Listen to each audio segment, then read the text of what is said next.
आज का जो दिन है ये हमारे शहीदों की याद में हम लोग सब एकत्रित होते हैं, उनको याद करते हैं, उनको नमन करते हैं, उनको खराज अकीदत पेश करते हैं। हर साल आज ही के दिन ये पर्व होता है और आज भी ये उसी तरीके से आपने देखा है कि हम लोगों ने सबने मनाया है। मुझे फख्र है कि हमारे जो नौजवान बहादुर साथी जो हमारे वतन के प्रति जो उनकी जिम्मेवारियां हैं, लोगों के प्रति जो उनकी जिम्मेवारियां हैं,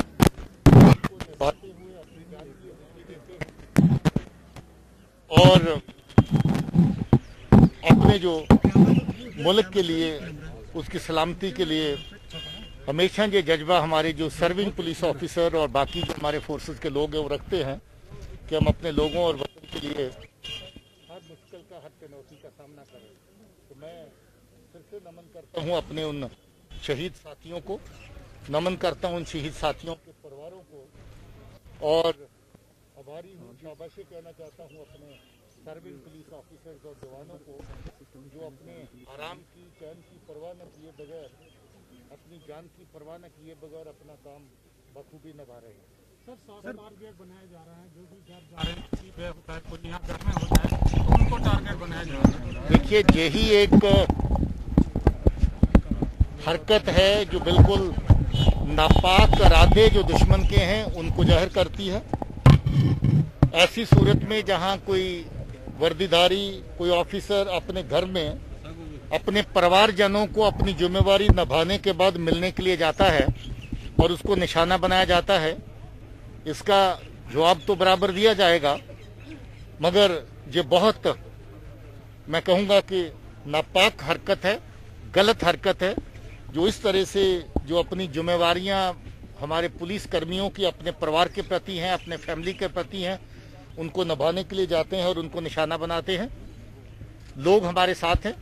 कल जब हम वहाँ गए थे इंस्पेक्टर अरशद साहब के घर में, तो जिस तादाद में लोग वहाँ पर परिवार के साथ हमारे साथ हमदर्दी पेश कर रहे थे और इन दरिंदों को वहाँ पर लानत डाल रहे थे, मुझे लगता है कि इन दरिंदों का अंत भी इनकी हरकतों के अंदर ही छुपा हुआ है। तो सर ऐसे जवान सर छुट्टी पे जाते हैं, उनके लिए कोई एडवाइजरी वगैरह आप निकालेंगे? सर बीते वर्ष की तुलना में इस वर्ष ज्यादा सुरक्षाकर्मी मारे गए हैं, क्या स्ट्रैटेजी? नहीं, ऐसा नहीं है। बीते वर्ष के मुकाबले में बहुत कम है और ये मुझे लगता है कि हमारे लिए सुकून की बात है कि हमारी इस बार काम करते हुए, ड्यूटी निभाते हुए जो जाने जाया होती वो कम हुई है। सर कल से 2 एनकाउंटर्स हुए हैं। बोलिए सर, 2 एनकाउंटर्स हुए हैं, 5 आतंकी मारे गए हैं जी। तो क्या बढ़ रहा है वहाँ पे साउथ कश्मीर में रैजिंग हो रहा है? नहीं, एनकाउंटर बढ़ रहे हैं या क्या हो रहा है? सर जो रिक्रूटमेंट, मैं कह रहा हूँ एनकाउंटर बढ़ रहे हैं और कार्रवाई और तेज हो रही है। आने वाले टाइम में इसको और तेज किया जाएगा।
बगला पर दोबारा से ईडी ने पूछताछ के लिए बुलाया है, क्या कहेंगे? मैं आज वीर जवानों की शहादत को नमन करने आया था और इस देश में संविधान और कानून है, सभी संस्थाओं को अधिकार मिला हुआ है और उनको कार्य करने की स्वतंत्रता, इससे ज्यादा मुझे कुछ कहने की आवश्यकता नहीं। सर, 2 न्यूज़पेपर्स को यहाँ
Security Forces, CRPF,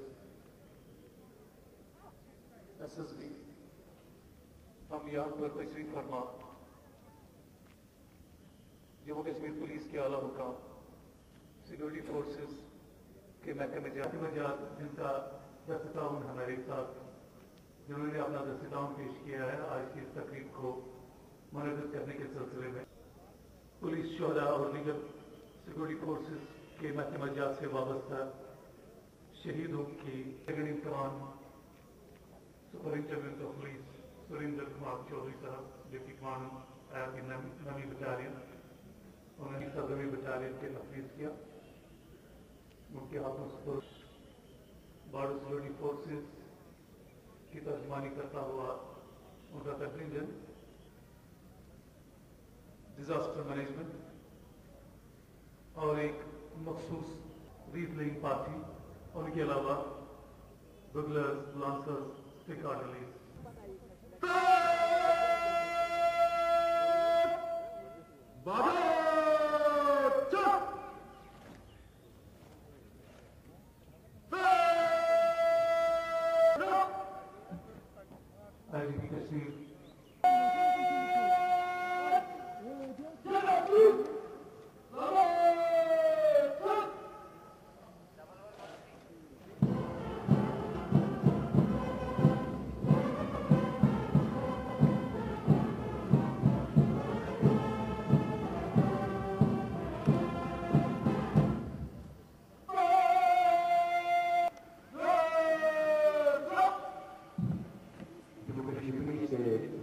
के साथ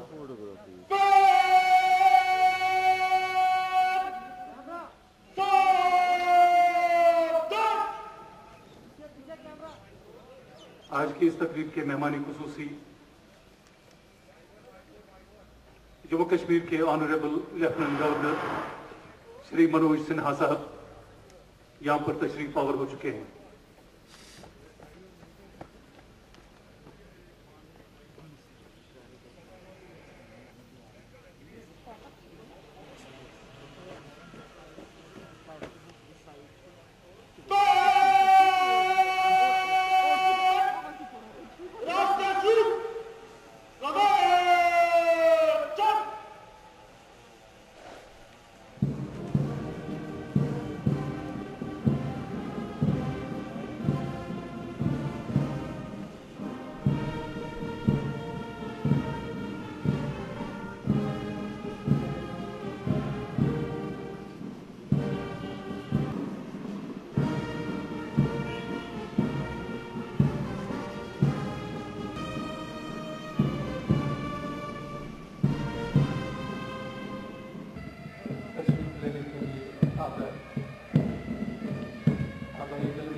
सभी मेहमान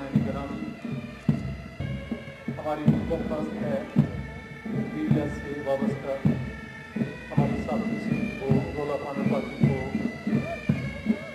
रास्ता हमार करके दें।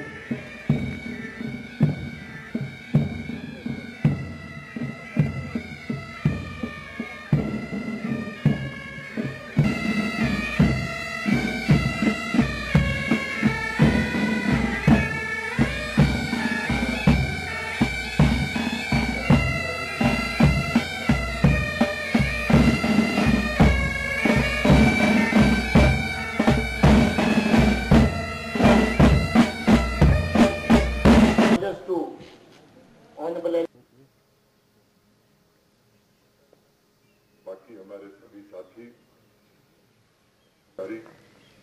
उपस्थित भारत माता के वीर शहीदों के परिजन, आज पुलिस स्मृति दिवस पर मैं आप सबको सत सत नमन करता हूं और आपकी बहादुरी और बलिदान को मैं प्रणाम करता हूं। अभी एक सूची पुलिस महानिदेशक श्री दिलबाग सिंह जी ने आपके समक्ष प्रस्तुत की है। मैं ऐसे सभी पुण्यात्माओं की स्मृति को प्रणाम करता हूं और उनके परिजनों के प्रति आदर व्यक्त करता हूं। जैसा दिलबाग सिंह जी ने बताया, 21 अक्टूबर का दिन सीआरपीएफ के उन 10 वीर सपूतों को याद करने का दिन है जिन्होंने देश की अखंडता और संप्रभुता की रक्षा करते हुए लद्दाख में 1959 में अपने प्राणों की आहुति दी थी। आज का यह दिन जम्मू कश्मीर पुलिस बल के तथा बाकी फोर्सेस के उन वीर शहीदों के बलिदान, उनके पराक्रम, उनकी वीर गाथा को जन जन तक पहुंचाने का भी दिन है। पड़ोसी मुल्क के फैलाए आतंक को रोकने में उनके साहस का कोई सानी नहीं है। उन्होंने बड़ी बहादुरी से देश की अखंडता में अटूट आस्था से बिना रुके, बिना थके, बिना झुके अपना सर्वस्व इस तिरंगे के लिए न्यौछावर किया है। मैं उनके इस बलिदान के लिए आप सभी सम्माननीय लोगों, परिवारजनों और हमारी वीरांगनाओं के सामने नतमस्तक हूं। हमें अपने वीर शहीदों के जज्बे को, उनकी हिम्मत को, उनकी वीर गाथा को हर घर, हर स्कूल, हर कॉलेज तक पहुंचाने की जरूरत है ताकि नई पीढ़ी को यह एहसास हो सके कि वो जो जिंदगी खुल करके जी रहे हैं, रात को चैन से सो रहे हैं, उनके लिए हमारे पुलिस और फोर्सेस के वीर जवानों ने, उनके परिवार वालों ने कितना बड़ा त्याग किया है और हर रोज इतनी बड़ी तपस्या करके अपनी जिंदगी गुजार रहे हैं। मेरे लिए व्यक्तिगत रूप से आज का दिन भावनात्मक है।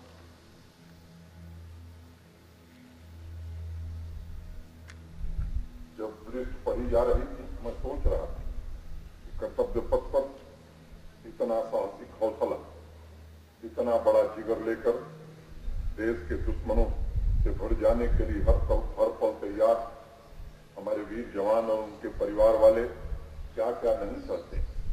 लाख बाधाएं आए, बारिश हो, बर्फबारी हो, लेकिन आप लोग अपने कर्तव्य को पूरी श्रद्धा से निभाते हैं। जम्मू कश्मीर में तो कानून व्यवस्था बनाए रखने के साथ साथ आप हमारे पड़ोसी देश द्वारा चलाए जा रहे आतंकवाद से भी लड़ते हैं। और मैं चाहता हूं कि आप लोग किसी साहस से, किसी हौसले से राष्ट्र की आन बान शान की रक्षा करते रहें। देश में जो आतंकवाद फैला रहे हैं, उनके लिए मुझे लगता है कि पुलिस का यह संदेश काफी है कि बेगुनाह को छेड़ो मत और गुनहगार को छोड़ो मत। और यह संदेश जम्मू कश्मीर पुलिस और हमारे फोर्सेस के वीर जवानों के अलावा सरहद से लेकर शहरों तक राष्ट्र की संप्रभुता को अक्षुण्ण बनाए रखने के लिए हर पल समर्पित हमारे वीर जवानों। मैंने एक वीर सिपाही के दिल के भाव कभी पढ़े थे और उन्होंने कहा था, मुझे छाती से अपनी सूर लगा लेना है भारत मां, मैं अपनी मां की बाहों को तरस तरक्की की जज्बात, जुबान और जिम्मेदारी। और पिछले 2 साल में जम्मू कश्मीर पुलिस को जो 684 शौर्य पदक मिले, वह आप लोगों के पराक्रम का जीता जागता उदाहरण। ये हम सबकी जिम्मेदारी है और विशेष रूप से मेरी जिम्मेदारी है कि आप लोगों की भलाई, आपके परिवारजनों की देखभाल के लिए जो भी जरूरी कदम उठाने हों उसे जरूर उठाया जाएगा। कुछ दिनों पहले जम्मू कश्मीर पुलिस द्वारा आयोजित बैटल फॉर पीस कार्यक्रम के दौरान भी मैंने कहा था कि आपके कल्याण के लिए, आपके कैरियर प्रोग्रेशन के लिए जो भी किया जा सकता है उसमें कोई कसर नहीं छोड़ी जाएगी। मैं उस विवरण में नहीं जाना चाहता हूं। अभी आपके डीजीपी ने पूरा विस्तार से विवरण दिया। वीर पुलिस के जवानों ने अपना सर्वोच्च बलिदान दिया है। उनके परिवार की देखभाल के लिए भी प्रशासन पूरी तरह सजग। और मैं कहना चाहता हूं कि इसके लिए जो भी करना होगा वो प्रशासन की ओर से जरूर किया जाएगा। दोस्तों, ऑनरेबल एलजी, गर्व का दिन है और शोक का दिन है। शोक का इसलिए कि हम उन साथियों को याद कर रहे हैं जो अपनी सर्विस के दौरान अपनी वतन की खातिर अपनी जान की आहुति दे गए, इस वतन की सलामती के लिए। और गर्व का इसलिए कि उनकी कुर्बानियों के सदका हिंदुस्तान का जर्रा जर्रा मजबूत हुआ है। इस वतन की सलामती को और मजबूत किया है और अपने लोगों की सुरक्षा, हिफाजत और वतन परस्ती की खातिर हमारे उन बहादुर साथियों ने अपनी जान निछावर की। हम गर्व करते हैं उनकी शहादत पर। आज का दिन आप जानते हैं, 21 अक्टूबर 1959 में लद्दाख के उस नाखुशगवार माहौल के अंदर जहां सीआरपीएफ के 10 बहादुर साथियों ने अपनी जान चाइना के अटैकर्स के साथ मुकाबला करते हुए वतन पे निछावर की, तब से लेकर के इस पर्व को, इस दिन को शहीदों के लिए डेडिकेट किया गया। बाद में इसी दिन को नेशनल पुलिस डे के नाम से भी जाना गया। इस मुल्क की सेवा करते हुए अलग अलग यूनिफॉर्म फोर्सेस के जो हमारे जवान और ऑफिसर साथी 30,000 से ज्यादा हैं जिन्होंने अपनी जानों की कुर्बानी दी। और अकेले जम्मू कश्मीर के अंदर उनकी तादाद 6,000 से ज्यादा है, जो लोग जहां पर अपनी ड्यूटी को अंजाम देते हुए अपने लोगों की सुरक्षा और अपने लोगों की हिफाजत के अमल को पूरा करते हुए शहीद हो गए। इसमें जम्मू कश्मीर पुलिस का भी नुमाया रोल है। 1557 लोग ऐसे हैं जो जम्मू कश्मीर पुलिस के मेंबरान थे जिन्होंने अपनी जान निछावर की। मुझे याद आ रहा है, कल ही हमारे एक शहीद साथी इंस्पेक्टर मोहम्मद अशरफ जो अपनी ड्यूटी के बाद घर गए थे, आतंकियों की गोली का निशाना बने। उनके बच्चे, उनके परिवार का दर्द बांटने के लिए मैं, मेरे आईजी, डीआईजी, डिस्ट्रिक्ट एसपी, बाकी ऑफिसर साहबान, प्रिंसिपल साथ में जो जहां पर आजकल उनकी तैनाती की गए, उस परिवार का दुख वाकई में बहुत गहरा दुख है। दूर से कहना आसान लगता है, मगर जिस परिवार के ऊपर इस तरह का सानिया पेश आता है, उसकी दर्द उस परिवार से ज्यादा या उस परिवार से जुड़े हुए हम लोगों से ज्यादा कोई और नहीं पहचान सकता है, जान सकता है। फिर भी हमें फख्र है, उसकी बच्ची रोते हुए, बिलखते हुए भी कह रही थी कि मैं अपने पिता की तरह बहादुर बनना चाहती हूँ, मैं उसी की तरह काम करना चाहती हूँ। ये जज्बा उन परिवारों का है जो अपने प्रियजनों को खो देने के बावजूद भी ये जज्बा रखते हैं कि वो वतन के लिए लड़ेंगे, मुल्क के लिए खड़े होंगे और उसी राह पे चलेंगे जिस राह पे हमारे शहीद चल रहे थे। आता है अभी मैं प्रोबेशन कर रहा था जब चुनीलाल छाला